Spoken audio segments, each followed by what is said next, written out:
Yaorana et bienvenue sur Jurismana. Aujourd'hui, nous allons rapidement examiner les négociations diplomatiques.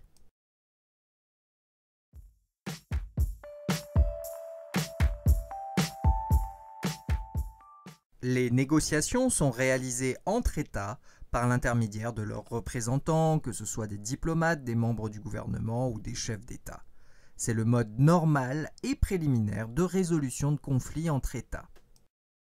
À propos de la protection diplomatique, la Cour permanente de justice internationale a rappelé le caractère préliminaire de la négociation diplomatique et précise que c'est un principe élémentaire du droit international que celui qui autorise l'État à protéger ses nationaux lésés par des actes contraires au droit international commis par un autre État dont ils n'auront pu obtenir satisfaction par les voies ordinaires. En prenant fait et cause pour l'un des siens, en mettant en mouvement en sa faveur l'action diplomatique ou l'action judiciaire internationale, cet État fait valoir son droit propre, le droit qu'il a de faire respecter en la personne de ses ressortissants le droit international. La décision de la Cour permanente de justice internationale du 30 août 1924 Mavromatis précise aussi la nature des négociations qui ne suppose pas toujours et nécessairement une série plus ou moins longue de notes et de dépêches.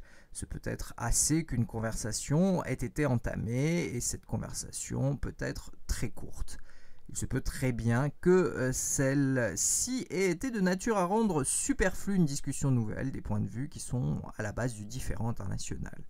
On ne saurait à cet égard poser aucune règle générale et absolue, c'est une question d'espèce. En bref, la forme de la négociation importe peu tant qu'elle est de bonne foi. La Cour internationale de justice rappellera le caractère préliminaire des négociations et mettra en exergue qu'elles peuvent être directes ou collectives dans une décision du 21 décembre 1962. De façon conventionnelle, il est parfois précisé que la négociation est obligatoire, à l'instar de ce que l'on peut retrouver à l'article 2, troisièmement de la Charte des Nations Unies, qui dispose que les membres de l'organisation règlent leurs différends internationaux par des moyens pacifiques, de telle manière que la paix et la sécurité internationale, ainsi que la justice, ne soient pas mises en danger.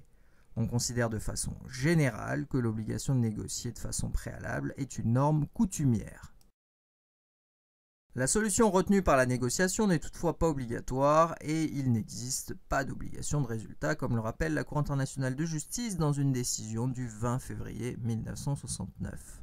Il convient de noter que l'obligation de négocier est le sujet central d'un litige à la Cour internationale de justice entre la Bolivie et le Chili, le premier État soulevant le fait qu'il existe une obligation de négocier un accès souverain à la mer. Et voilà, nous en avons terminé avec cette petite présentation des négociations diplomatiques. Merci à tous et à très bientôt sur Jurismana. Parheyane.